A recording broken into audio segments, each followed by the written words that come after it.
하나님께서 오늘 우리에게 주시는 말씀은 디모데 후서에 있는 말씀입니다. 디모데 후서 4장 1절부터 8절입니다. 받들어 봉독합니다.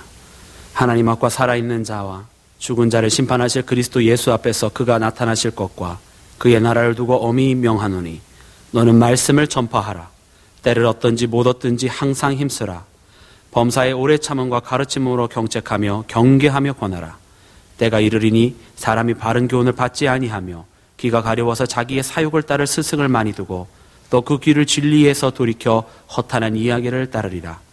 그러나 너는 모든 일에 신중하여 고난을 받으며 전도자의 일을 하며 네 직무를 다하라. 전제와 같이 내가 벌써 부어지고 나의 떠날 시각이 가까웠도다.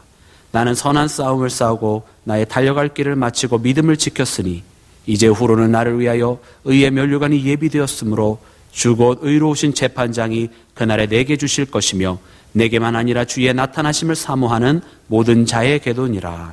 아멘. 자리에 앉겠습니다. 할렐루야.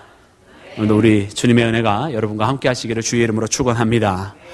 여러분, 우리는 계속해서 은혜의 한 해를 걷자, 이렇게 하나님 앞에 은혜 받기를 소망합니다. 이런 기도를 가지고 한 주 한 주 2014년을 걸어가고 있습니다. 벌써 2014년 첫 번째 날인 이 1월 달도 오늘이 그 마지막 주일이 되었습니다. 어떻게 이제 은혜를 채워갈 모든 준비들이 다 되셨습니까? 네, 할렐루야. 야, 이런 큰 아멘 소리 제 마음을 너무나 기쁘게 합니다. 그렇습니다. 이제 우리가 이 은혜 받는 한 해가 다 되고 은혜 받을 준비가 되어져야 되는데, 특별히 우리 사랑하는 교회는 깨어서 기도하는 교회, 말씀이 주관하는 교회, 전도와 선교하는 교회라는 모토를 가지고 있습니다. 그래서 올해의 은혜도 기도하면서 은혜 받고, 또 말씀이 주관하는 가운데 그 말씀 안에 있는 은혜들을 발견하고, 또 선교하는 가운데 그 은혜를 누리는 그런 믿음의 삶을 걸어가야 될 줄로 믿습니다. 그래서 오늘 특별히 그 마지막 우리가 함께하는 이 은혜의 우리 교회 세 가지 목표 중에 마지막 세 번째, 그러나 not the least 목표, 바로 선교를 통한 하나님의 은혜. 여러분, 선교를 생각을 하면 우리 성경 인물 중에 역시 바울을 빼놓고는 이 선교를 이야기할 수 없습니다. 선교의 아이콘이라고 이야기할 수 있고, 가장 그 성경 말씀에서 세세하게 그가 어떻게 이곳저곳을 다니면서 하나님 말씀을 전했는지, 또 어떻게 거기에 교회들이 생겨났는지, 또 거기서 또 어떤 환난과 역경이 있었는지를 가장 많이 자세하게 알려주는 인물이 바로 이 바울입니다. 그리고 이 바울을 통해서 하나님의 역사가, 복음이 전파되는 역사가 우리에게 참 많은 감동을 주는 것을 우리가 발견을 하는데요. 오늘 이 바울을 보면 우리가 6절 말씀에 보니까 그가 자기의 때가 떠날 때가 다 되었다, 이렇게 얘기합니다. 여러분, 떠날 때가 다 되었다라는 게 무슨 뜻이겠습니까? 그때 당시에 어디 기차를 타고 여행을 떠났겠습니까? 모르겠습니까? 이 떠날 시간이 다 되었다라는 것은 이제 자기가 이 육신의 장막을 떠날 때가 되었다. 자기가 이 땅에서의 삶을 다 마감하고 이제 하나님의 품으로 갈 때가 다 되었다라고 이야기하는 것입니다. 모든 선교의 삶을 다 마친 이 바울이 가지고 있었던 마지막 하나님 앞에의 고백은 이 우리가 오늘 본문 말씀 중에 7절과 8절에 잘 나와 있듯이 선한 싸움을 마치고 달려갈 길을 다 가고 이 믿음을 지켰으니 이제 이후로는 의의 면류관이 자기에게 있더라는 그런 신앙의 고백이 이 바울에게서 나왔습니다. 여러분, 이것이야말로 바울이 누린 가장 큰 은혜 중의 은혜입니다. 자기의 이 삶의 모든 여정 속에 하나님께서 함께 하셨고, 자기가 이 길을 다 걸어갔고 믿음으로 하나님 앞에 나아갔고 자기 인생을 하나님 앞에 드렸을 때에 하늘에서의 큰 영광이 자기에게 있다라는 이 확신의 신앙, 여러분, 우리 모두 가운데 넘쳐나기를 주의 이름으로 축원합니다. 그래서 우리도 하나님 앞에 마지막에 서게 되었을 때에 하나님의 그 심판대 앞에서 우리는 하나님 앞에 이야기를 할 수 있어야 됩니다. 하나님, 저도 주께서 내게 허락하신 이 선한 싸움을 다 싸웠고 나의 달려갈 길을, 내게 허락하신 그 길을 끝까지 나아갔고, 그리고 내 믿음을 주님 안에서 지켰습니다. 이제 내가 주님 안에서 주께서 예비해 주신 그 의의 면류관이 내게도 있는 줄로 믿습니다. 여러분, 부끄러워하는 얼굴로 주님을 만나는 것이 아니라 이렇게 주님 앞에 당당하게 이야기할 수 있는 큰 은혜를 받는 자들 되시기를 주님의 이름으로 축원합니다. 이와 같은 은혜를 받고 살아가기 위해서, 또 은혜에 대한 확신, 하나님께서 인도해 주시는 이 확신을 갖기 위해서는 뭐니 해도 오늘 바울처럼 그가 행했던 인생, 하나님의 복음 전파를 위해 드렸던 선교의 삶이 있어야 됩니다. 여러분, 우리는 하나님 앞에 선교하는 이 인생을 사는데, 선교가 어디 비행기를 타고 가서 하는 것이 선교가 아니라 선교는 바로 하나님의 소원이라는 걸 우리가 기억해야 될 줄로 믿습니다. 다 같이 따라해 보겠습니다. 선교는 하나님의 소원이다. 할렐루야. 여러분, 선교는 하나님께서 너무나 원하시는 소원입니다. 주님께서도 이 땅을 떠나시기 전에 말씀하여 주시는 것이 오늘 우리 윤 집사님의 기도에서 나온 것처럼 너희는 성령을 받고 너희 온 유대와 사마리아 땅끝까지 이르러 내 증인이 되리라 말씀해 주셨어요. 이 말씀은 점점 유대에서 땅끝까지 나아가는 이 선교의 역사, 그것을 주님께서 원하셨다라는 것입니다. 또한 주님께서 마태복음 마지막 장에도 말씀해 주시는 것이 너희는 모든 족속으로 제자 삼아 아버지와 아들과 성령의 이름으로 세례를 주고 내가 너희에게 가르친 것을 지키게 하라고 하신 이 말씀을, 분부한 것을 가르쳐 지키게 하라 하신 이 말씀에 그 앞에 나오는 아주 짧은 단어지만 강력한 단어가 있는데, 그것이 무엇이냐? 너희는 어떻게 모든 족속으로 제자를 삼으라 했습니까? 가서, 너희는 가서 모든 족속으로 제자 삼으라 말씀하셨습니다. Go! 이렇게 주님께서 간단하게 짧지만 강력한 메시지를 우리에게 주셨다는 거예요. 우리는 앉아서 주님의 말씀을 가르치고 주께서 하신 걸 전파하는 것이 아니라 우리가 찾아가는 사람이라는 거예요. 우리는 주님 앞에 부름을 받아서 이렇게 예배를 드리는 에클레시아, 부름받은 자들의 예배지만 우리는 또한 보냄을 받은 전도자의 삶을 살아가야 된다는 것을 여러분 꼭 기억하시기를 주님의 이름으로 축원합니다. 우리는 보냄을 받은 사람입니다. 그렇기 때문에 오늘 본문 말씀에도 주시는 것이 너는 말씀을 전파하라. 오늘 2절 말씀에 주시는 것이 말씀을 전파하는데 이것을 하기를 때를 얻든지 못 얻든지 항상 힘쓰라 말씀해 주셨습니다. 여러분, 우리는 말씀을 전파하려 보냄을 받은 사람이라는 것을 꼭 가슴속에 새겨야 될 줄로 믿습니다. 여러분, 하나님께서 이것을 우리에게 원하신다는 거예요. 하나님께서 너무나 갈망하는 것이 이 말씀이 전파되는 것을 원하신다는, 그것이 하나님의 소원이라는 것입니다. 여러분, 우리가 이 하나님의 소원을 어떻게 이루어 드려야 되겠습니까? 본문 말씀에 보니까 때를 얻든지 못 얻든지 그렇게 하라는 거예요. 여러분, 때를 얻든지 못 얻든지 하나님의 말씀을 전파하라는 것은 복음의 때가 전파할 수 있는 좋은 환경과 여건이 만들어지기를 기다리라는 뜻이 아닙니다. 여러분, 그런 때는 찾아오지 않습니다. 우리가 생각하는 가장 좋은 때, 그때가 와야 해야지, 그때가 오면 내가 할 거야, 여러분, 그때는 오지 않습니다. 복음을 전파할 때는 언제냐? 내가 그때를 지금 얻든지 못 얻든지 하는 것입니다.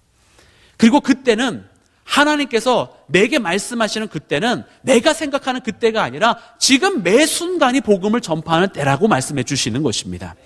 때를 얻든지 못 얻든지, 얻을 때는 당연히 하는 것이고, 때가 내 생각에는 아니라고 할지라도 내가 지금 말을 해도 저 사람이 듣지 아니할 거고, 내가 말을 해도 그 사람이 돌이키지 아니할 거고, 내가 그 사람과 함께 교회를 가자고 해도 오지 아니할 걸 알면서도 그때가 아님에도 전파해야 되는 것입니다. 왜냐하면 우리가 복음을 전파하는 이유는 우리 교회의 숫자적 부흥을 위한 것이 아니라 하나님의 말씀이 그의 가슴속에도 있기를 사모하는 그 단 마음 하나 때문에 우리는 때를 못 얻어도 하나님의 말씀을 전파하는 사람이 되어야 될 줄로 믿습니다.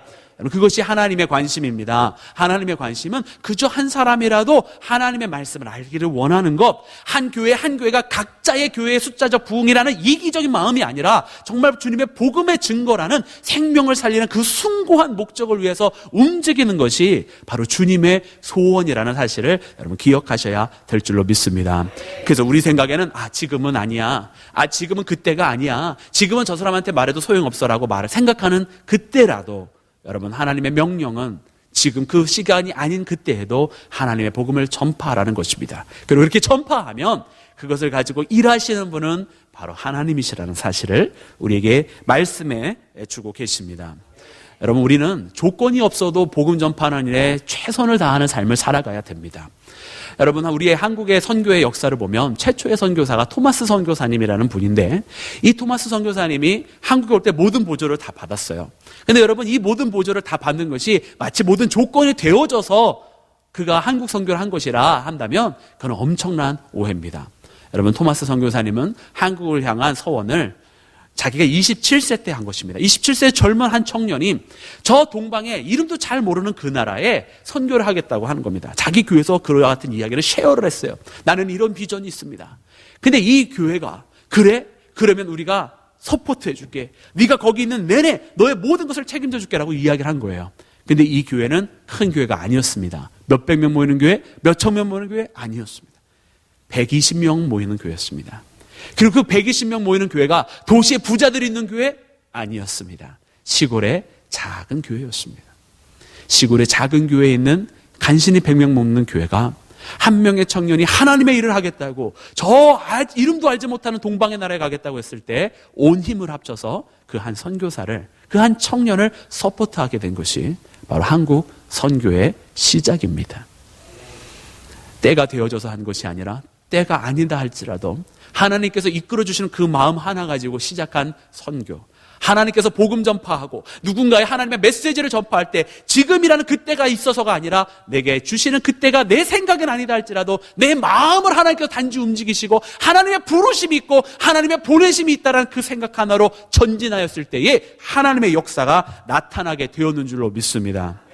여러분, 우리가 분명하게 아는 것은 바로 그 하나님의 소원이라는 것입니다. 하나님의 소원은 지금도 세상 땅끝까지 하나님의 메시지가 전파되기를 원하고, 정말 하나님의 메시지에 마음이 닫힌 이에게도 다가가서 그러나 하나님은 당신을 사랑한다고 이야기해 주는 것, 그래서 예수 그리스도가 당신 때문에 보혈의 피를 흘리셨다는 이야기를 전해주기를 하나님께서 너무나 바라고 원하신다라는 것입니다. 여러분, 오늘 본문에 나오는 이 선교의 아이콘 바울에게도 하나님의 바람이 있었습니다. 우리가 잘 아는 것처럼 바울은 다메섹에서 예수님을 만납니다. 사울아 사울아 나는 네가 핍박하는 예수라 하시면서 만나주셨습니다. 그때 이 바울의 눈이 멀게 되지 않았습니까? 예수님께서는 이상하게 그때 바울에게 바로 모든 것을 말씀하지 아니하시고 그냥 그 눈을 멀게 한 상태로 지내게 하십니다. 그리고서는 아나니아라는 한 사람에게 나타나셔서 저기 바울이라고 하는 사울이라고 하는 사람이 있으니 그에게 가서 그를 위해 기도해 주라 그러시는 거예요. 그때 아나니아가 아멘, 내가 가겠습니까? 가겠습니다 그랬습니까? 아니에요. 주님, 그가 얼마나 많은 적지 않은 주의 백성들을, 주의 성도들을 그가 괴롭혔지 않은지 아십니까? 그가 예루살렘 대제사장으로부터 모든 사람들을 결박한 권세를 가지고 이 땅에 왔다고 합니다. 그에게는 하나님 보소서, 그가 이제 주의 백성들을 또 핍박하려고 이 땅에 온 것입니다. 지금 그를 위해 가서 기도하라고 저는 못하겠습니다 그러는 거예요. 근데 주님께서 그에게 이런 이유 저런 이유 그래서 이렇게 변했댔다 이런 말씀하지 아니하시고 한마디로 얘기하시는데 가라 그러십니다. 가라. 그는 내가 이방을 향하여 또한 세상 임금과 권세자들을 세운 나의 종이라 말씀하십니다. 여러분, 그 말씀에 아나니아는 다른 이야기하지 않고 갑니다. 여러분, 말씀에 순종하고 가는 거예요. 그리고선 기도했을 때 그의 눈이 띄어지고 그가 하나님의 일을 적극적으로 뛰는 바울이 되었다라는 사실. 그리고 하나님께서 아나니아에게 주신 메시지를 통해서 우리는 하나님의 소원을 또 알게 되는데, 하나님은 이 바울이라는 사람을 통해서 이방 사람들에게 하나님의 복음을 전파되기를 원하시고 또 일반 서민들뿐만 아니라 권세자들에게도 하나님의 말씀이 전달되기를 원하시는 하나님의 마음, 모든 사람들이 누구 하나 빠지지 않고 하나님을 알기를 원하는 하나님의 소원을 우리 가운데 전해주고 계시다라는 것입니다. 여러분, 우리는 이 하나님의 소원을 가지고 있는 하나님의 자녀입니다. 바울이 왜 이렇게 선교의 삶을 살았는가? 그가 3초 선교 여행을 하고 그가 마지막 감옥에 잡히게 되는 그 순간 여기저기로 끌려다니면서까지도 예수 그리스도를 증거하고 세상 권세자들 앞에서도 예수의 이야기를 하고 자기를 심판하고 자기를 풀어주든지 죽일 권세가 있는 사람들 앞에서도 자기를 위해 변론하지 않고 예수 그리스도를 이야기할 수 있는 이유는 단 하나, 그가 자기를 살려주신 예수 그리스도, 자기의 구세주의 마음을 알았고 자기 하나님을 알고 있었고 그 하나님의 소원이, 그 예수님의 소원이 이 복음을 전파하라는 것을 알고 있었기 때문에 그는 자기의 아버지의 소원을 이루어드리는 아들이 되기를 원했다라는 사실입니다. 여러분, 우리 주 예수 그리스도, 우리 주님께서도 아버지의 소원을 이루어드리기를 너무나 원하시는 분이었습니다. 우리가 마지막 겟세마네 동산에서 예수님의 그 기도하는 모습을 보면 그 마지막 정말로 눈물이 핏물처럼 내려지는 그 기도, 그 가운데 저는 연상을 해보면 참으로 이상한 것이 하나 있습니다. 예수님은 그렇게 뜨겁게 기도하시는데, 보통 모든 기도를 하시면 즉각적으로 다 응답을 해주시는데 이상하게 그 겟세마네 동산만큼은 아버지 하나님께서 침묵하십니다. 첫 번째 기도할 때 어떤 응답이 없습니다. 두 번째 기도할 때 어떤 응답이 없습니다. 그리고 마지막 세 번째 기도할 때도 어떠한 응답은 하늘로부터 내려오지 않았습니다.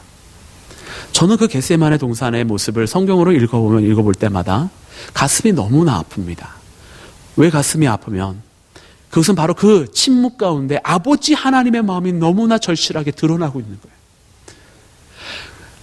아버지 하나님은 말씀이 육신으로 온 그 아들 독생자 예수 그리스도의 기도를 들으면서 앞으로 고난받게 될, 그리고 십자가의 고통이란 그 죽음이라는 그 길을 감당할 아들을 보면서 가슴이 안 아프셨겠습니까?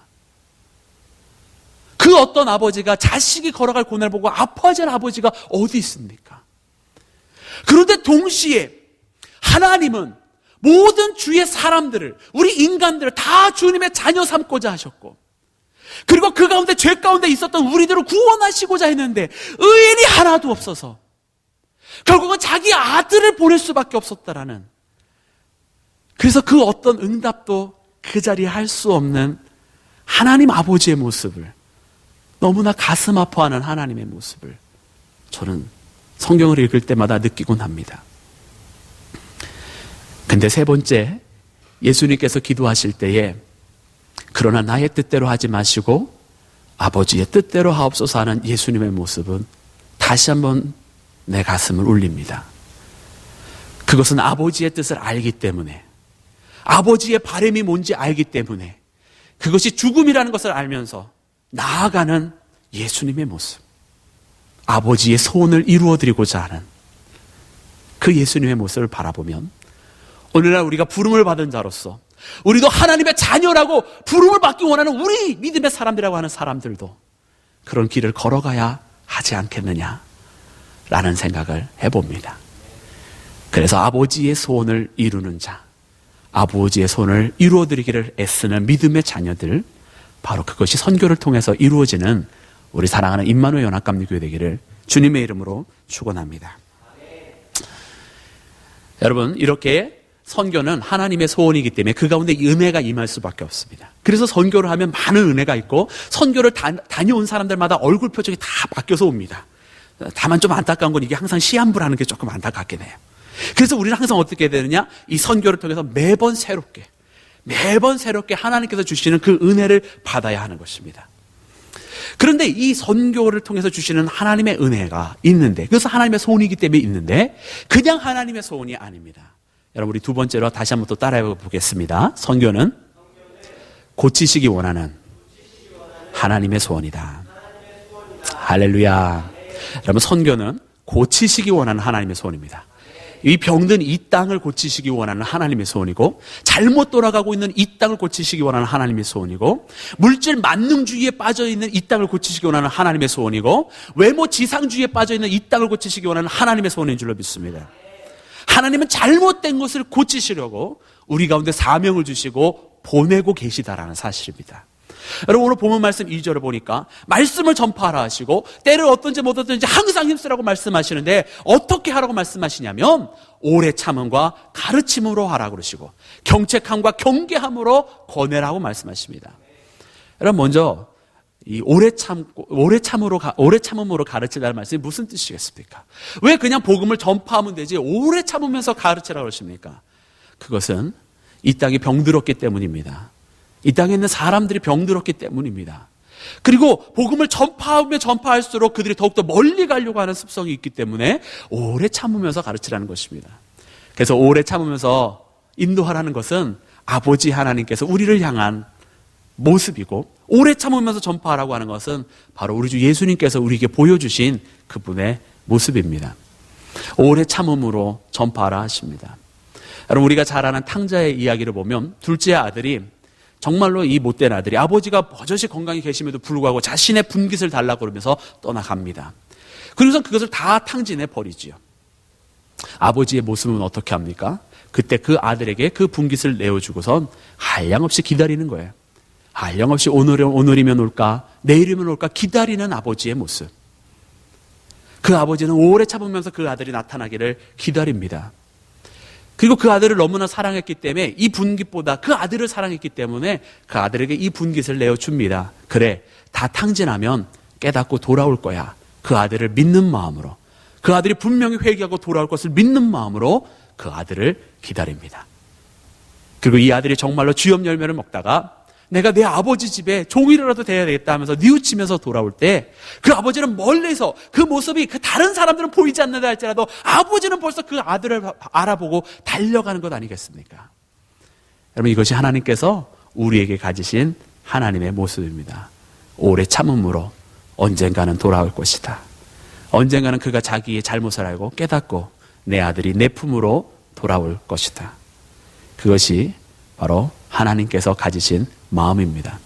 여러분, 우리도 그와 같은 마음으로 전도와 선교에 임해야 될 것입니다. 하나님의 말씀을 전파할 때에 그래, 분명히 그가 알고 돌아올 거야. 그리고 분명히 그가 자기의 잘못을 깨닫고 돌아올 거야. 물질주의 아니지, 외모지상주의 아니지, 또한 돈이 세상을 지배하는 거 아니지, 권력이 지배하는 거 아니지. 그가 인생을 살다가 그것을 믿고 살다가 그리고 그가 큰 어려움을 당하게 되면 그제서야 알게 될 것이야. 아니면 그전에라도 오면 좋겠는데 그때라도 왔으면 좋겠다.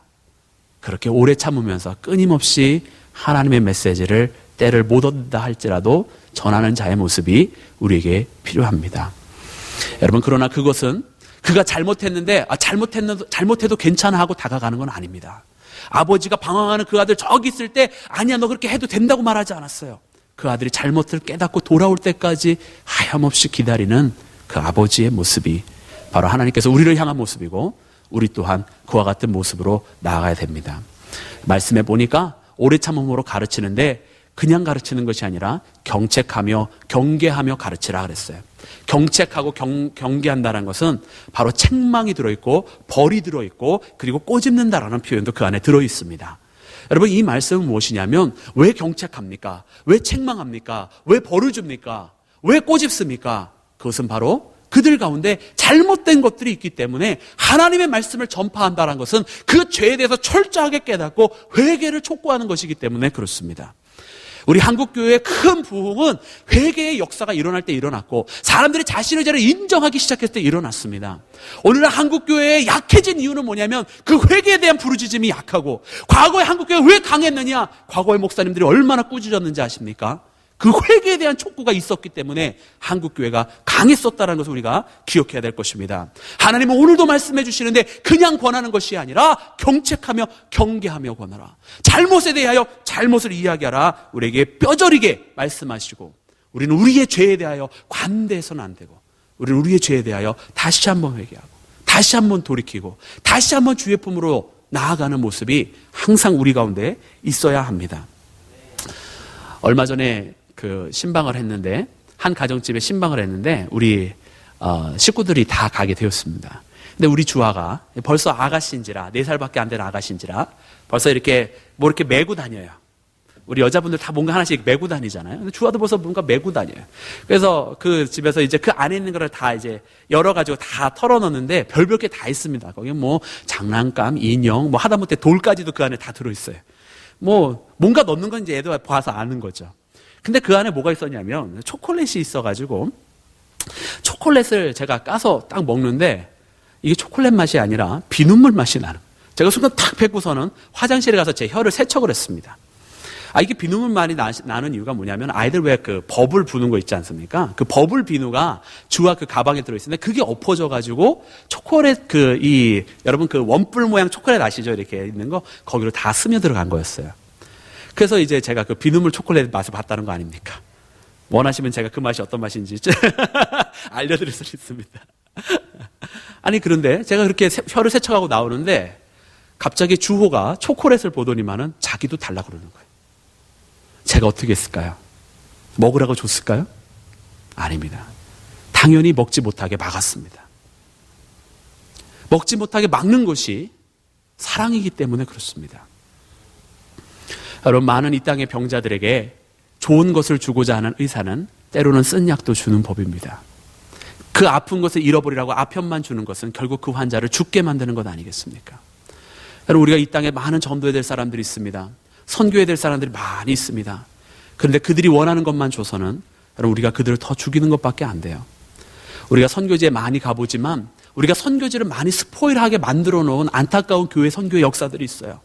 그곳에 가서 많은 예수 그리스도의 이름을 전파해야 될 때에 그곳에 가서 그냥 물질만 좀 나눠주고 먹을 것만 나눠주고 그랬더니 어떻게 됐느냐? 그 마을이 복음으로 전파된 것이 아니라 선교사 하면 뭐 하나 주지 않나 이것만 바라는 마을이 된데도 얼마나 많이 있는지 몰라요.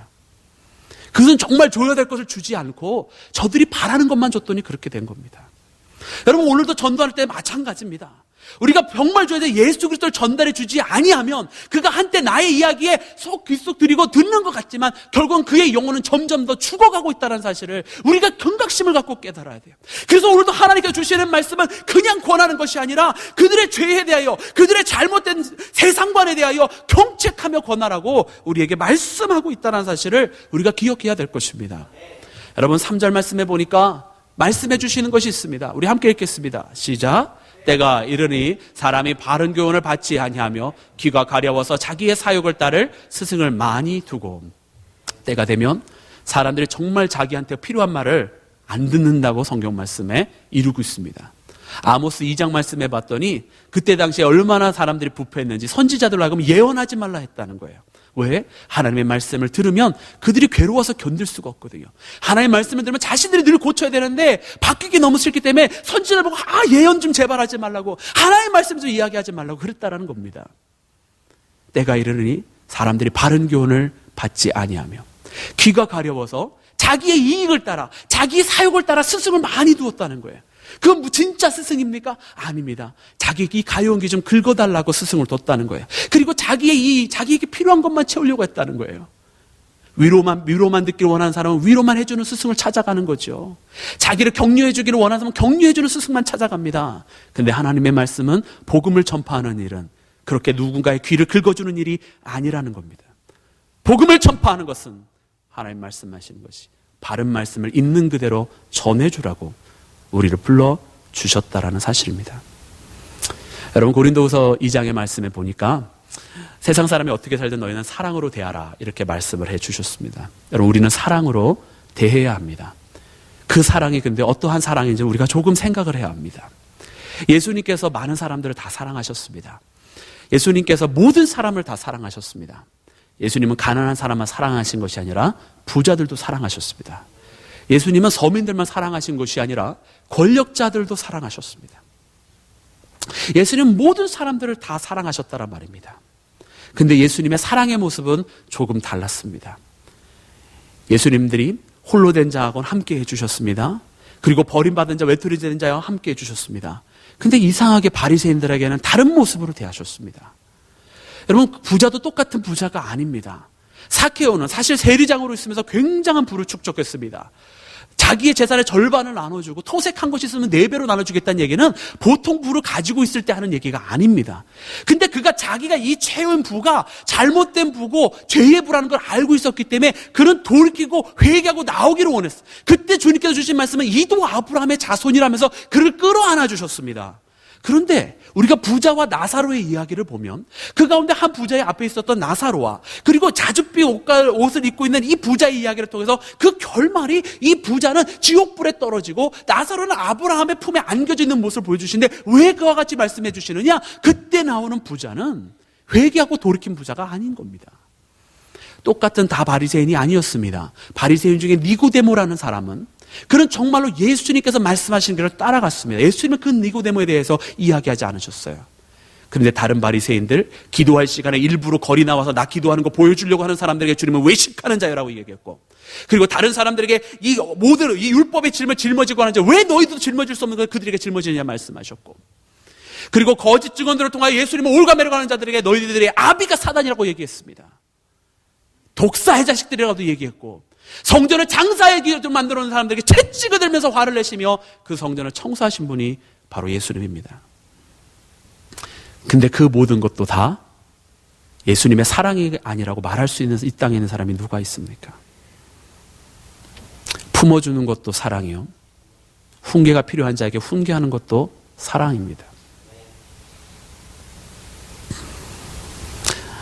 우리는 예수님의 다양한 사랑의 방법을 배워야 합니다. 우리에게 필요한 것은 그래서 지혜입니다. 이 땅을 고치기를 원하시는 주님의 소원을 이루기 위해서 우리는 주님 언제는 온유해야 합니까? 또 언제는 주님의 이 말씀을 전해야 합니까? 우리는 잘 모르기 때문에 우리에게 필요한 이 지혜가 필요합니다. 주님도 다양하게 사랑하셨는데 어떤 때 그 다양한 사랑의 모습을, 사랑을 안 하는 것이 아니라 사랑을 해야 되는데 어떻게 사랑해야 되는지를 끊임없이 물어서 이 땅을 고치기를 소망하시는 그 주님의 부르심에 응하는 그런 믿음의 사람들이 되어야 될 줄로 믿습니다. 여러분, 그래서 이 땅을 고치시기 원하는 하나님의 소원이 선교이기 때문에 여러분, 이 선교를 할 때 하나님의 큰 은혜가 있습니다. 왜냐하면 그 가운데 회복이 있고 그 가운데 힐링이 있고 그 가운데 기다리시는 하나님의 모습을 우리가 느낄 수 있기 때문입니다. 여러분, 복음을 전파하면서 여러분 오래 참음으로 가르치라 말씀하시고 이 세상이 듣기를 원하지 아니할지라도 경책함으로 가르치라고 하신 말씀이 여러분 가운데 있어서 때로는 오래 참음으로 가르치고 또 때로는 경책하며 가르칠 수 있는 지혜가 여러분 가운데 있기를 주님의 이름으로 축원합니다. 우리 셋째로 한 가지 더 해보겠습니다. 선교는 순교의 헌신을 통해 고치시는 하나님의 소원이다. 아멘. 여러분, 선교는 고치시는 하나님의 소원이긴 한데 그냥 고쳐지지 않고 순교의 헌신이 반드시 필요합니다. 오늘 본문 말씀에 나오는 이 바울이 자기가 선교의 인생을 살아갈 때에 호의호식하며 살아가지 않았습니다. 그는 물질적으로 항상 부족했습니다. 그래서 자의적으로 벌기도 했습니다. 자기에게 직업이 있었잖아요. 우리가 잘 아는 바입니다. 근데 물질만이 아닙니다. 그는 다니다가 동족으로부터도 공격을 당하고 이방인들로부터 공격을 당하고 배를 타고 가다가 난파가 되기도 하고 독사에 물리기도 하고 그리고 40에서 하나를 감한매를 여러 번 맞았습니다. 그런 어려움이 있었다라는 것입니다. 그런 헌신이 있었기 때문에 여러분 거기 가운데 하나님의 교회가 세워집니다. 그리고 오늘 본문 말씀에도 자기의 애제자인 이 디모데에게 자기의 이야기를 전해주는데 뭐라고 이야기해 주느냐? 여러분 5절 말씀 함께 읽겠습니다. 시작. 그러나 너는 모든 일에 순종받으며 전도자의 일하며 내 직무를 다하라. 아멘. 디모데한테 전도자가 되라는 거예요. 전도자 일을 하라는 거예요. 그게 내 직무라는 거예요. 근데 이거를 그냥 하는 것이 아니라 모든 일에 신중하여 고난을 받으며 하라. 여러분 바울이 디모데를 축복했죠? 네, 우리 권사님은 고난이 축복인 걸 잘 알고 계시대요. 고난을 받으며 전도자의 직무를 다하라는 것입니다. 우리가 일반적으로 생각할 때는 이게 축복이 아닙니다. 근데 이것이 큰 축복인 이유는 고난 자체는 축복이 아니지만 고난 이후에 나가올 일들이 너무나 큰 축복이기 때문에 그렇습니다. 고난을 당한 후에 와지는 은혜들이 있습니다. 바울의 고난 후에 아시아의 교회들이 생겨나기 시작했습니다. 여러분, 많은 선교사들, 한국에 뿌려진 선교의 피 때문에 한국이 선교 강국이 되는 역사가 일어났습니다. 여러분, 예수님께서 십자가를 지셨기 때문에 우리 모두가 구원을 얻게 되었는 줄로 믿습니다. 고난 자체는 축복이 아니지만 고난을 통해서 와지는 큰 축복이 있습니다. 여러분, 우리가 어딘가를 고친다라는 것 그냥 이루어지는 게 아니라는 거예요. 어떤 이 땅을 잘못된 인식들을 바꾼다라는 것, 하나님의 가치관으로 바꾼다는 것 그냥 되는 게 아니에요. 우리의 가정을 바꾸는 것도 그냥 되지 않지 않습니까? 그 가운데는 누군가가 이 고난을 감당해 하나님께서 누군가를 사용해 주시는데 그 누군가는 누구냐? 바로 부름을 받은 우리요 보내심을 받은 우리라는 것을 여러분 기억해야 할 것입니다. 그래서 전도자 일을 감당한다는 것, 복음을 전파한다는 것은 그 가운데 어려움이 따라오기 마련입니다. 그래서 6절에 바울이 고백하는 것이 뭐냐면 자기가 인생이 이렇게 때가 다 되었는데 자기가 전제에 뿌려진 것 같이 이제 벌써 다 부어졌다라는 거예요. 여러분, 이 전제라는 것 중에 특별히 관제는, 특별히 영어로 보면 drink offering이라고 되어 있는데 이것이 무엇이냐면 포도주나 혹은 동물의 피로 제물, 이제 화제를 드리게 될, 번제를 드리게 될 제물 위에 이렇게 뿌리게 되는 겁니다. 그래서 이 피를 뿌렸다는 것이 뭐냐면 이게 온전히 다 죽어졌습니다. 그래서 온전히 하나님께 올려집니다라는 뜻입니다. 바울이 자기가 전제와 같이 이렇게 벌써 부어졌다는 얘기는 뭐냐면 자기의 인생의 모든 것을 이게 피 뿌린 것 같이 다 하나님을 위해서 다 하나도 남김없이 다 드렸습니다라는 고백입니다. 예수님께서 십자가를 지실 때에 이 전제가 있었습니다. 말씀해 보니까 물과 피를 다 쏟으셨다라고 되어 있어요. 그것은 온전히 하나님을 위하여 드려졌다라는 뜻인 줄로 믿습니다.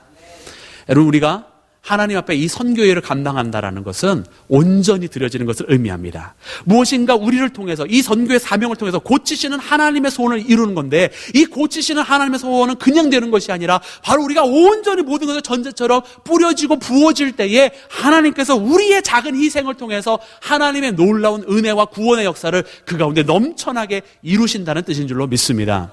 그래서 우리는 2014년 은혜를 우리만 받는 것이 아니라 은혜 받은 우리가 하나님 앞에 서게 될 때에 때에 우리를 통해서 그 은혜가 발산되어지는, 모든 이들과 함께 나누는, 은혜를 나누는 이 한 해가 되게 될 줄로 믿습니다.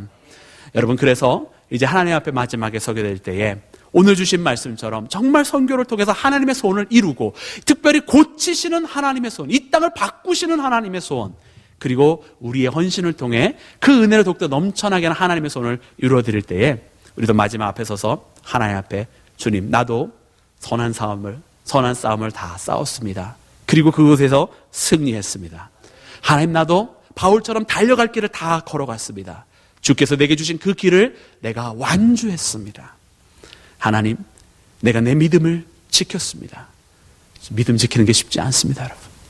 내 믿음을 다 지켰으니 이제 이후로 내게 허락해 주신 그 의의 면류관, 내가 주님 앞에 정말 믿음으로, 감사함으로 다시 주님 앞에 돌려드리는 영광으로 받으려 합니다 라고 고백할 수 있는 우리 모두가 되기를 주님의 이름으로 축원합니다.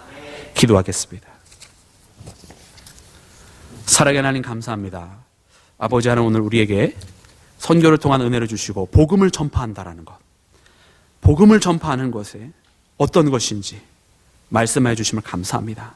지금 내 주변에 있는, 멀리를 생각하지 말게 하시고 내 가까이에 있는 사람들부터 복음을 전파하게 하시고 내 사랑하는 가족들과 내 사랑하는 친구들을 주님의 품으로 인도할 수 있도록 도와주시옵소서. 함께해 주실 간절히 원하오며 우리 주 예수님의 이름으로 기도드렸사옵나이다. 아멘.